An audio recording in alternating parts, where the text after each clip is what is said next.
Today, we look further at Bitcoin to figure out whether we are going to see a continuation towards the downside and which projects we are checking for the dip. So stay tuned.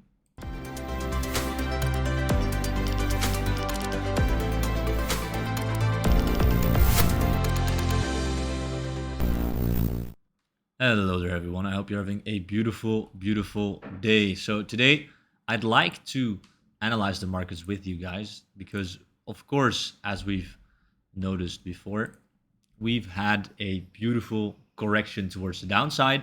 And yeah, basically, we were scaled out during that moment. And now it's time to figure out where to scale in, what kind of projects to look at, and basically strategize a little bit more for the upcoming time period. So, yesterday I posted a video on my channel basically telling you guys how to trade a range after a big dip towards the downside, right? So right now we're obviously at the lows of the range, but we have seen a rejection. So I was watching this structure very closely, and then I tried to go long on these lows over here,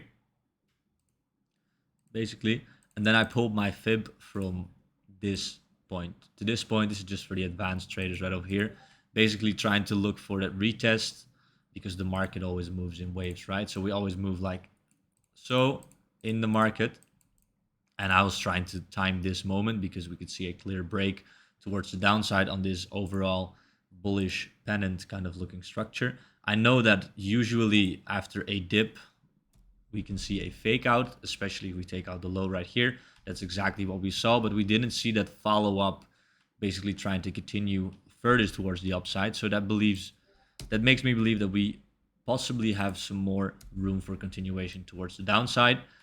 Perhaps a quick continuation, and then just being bought up at 57,500.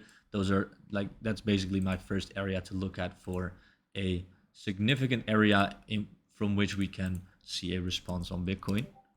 The reason why is basically I'm looking at this entire zone, right? So we have this over here, which is basically, it was a daily demand, or at least a consolidative structure.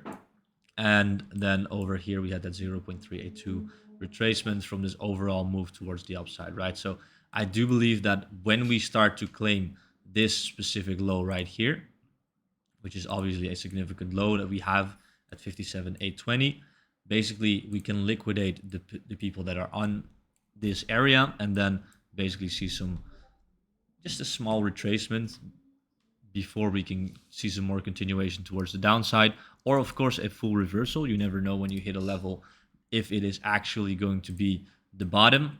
People often like to ask me the question, but as a trader, you just never know anything for certain, right? If we knew anything for certain, I wouldn't be making these YouTube videos right now. I would just be chilling and doing some other stuff because I would be a full-blown billionaire. But as you see, I'm still making these videos. So basically, you're trying to work with probabilities, right?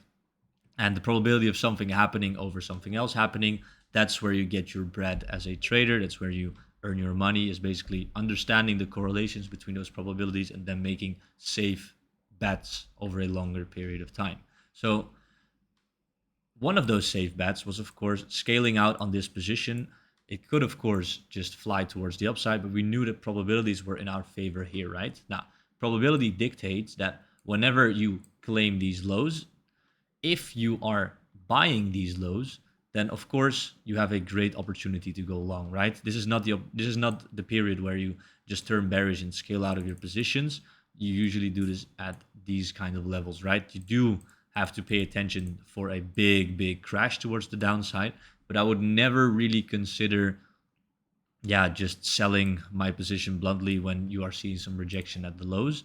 But I would definitely consider, if you broke these lows and then created a lower high, for example, if we would still have some other areas to look at. So basically 3 areas that I wanted to showcase to you guys right now: 57,500, 55,000, and then 50,860. Those are basically the levels I am looking at personally for some more continuation on Bitcoin. Whether we first see a retracement before we go down like so, or we don't see it at all, I don't really know.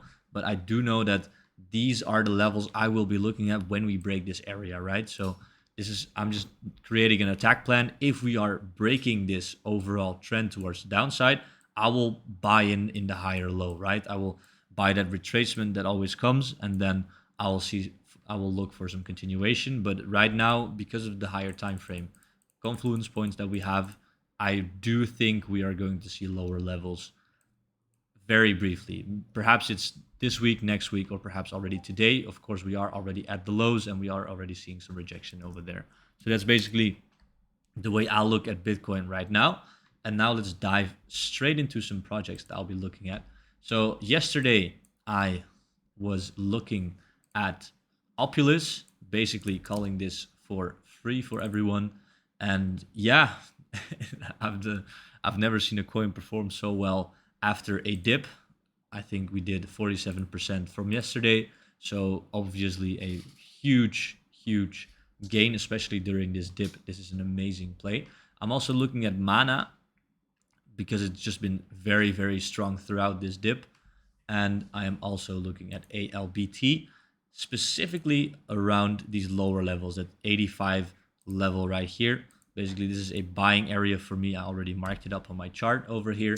This entire area right here from 88 until 82 is basically my buying area for Alliance block ALBT. Of course, I'm also trying to go for some longs on some of my favorite coins in the entire market. One of my favorite coins in the entire market, obviously being RUNE.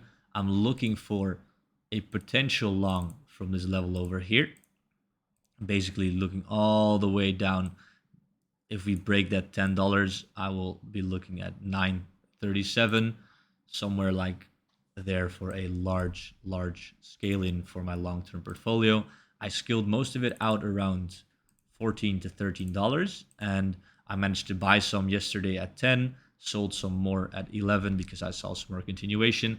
And in this way, with managing my portfolio dynamically, basically trying to read the markets, I do have the opportunity to increase my overall coin positions, right? So that's a beautiful thing to happen if you have the skill set to do so. It's very stressful, takes a lot of time.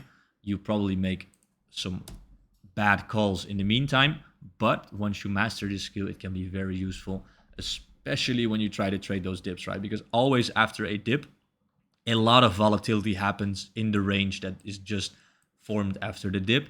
And when people don't know what to do, they just buy somewhere mid-range, buy somewhere in the highs of the range.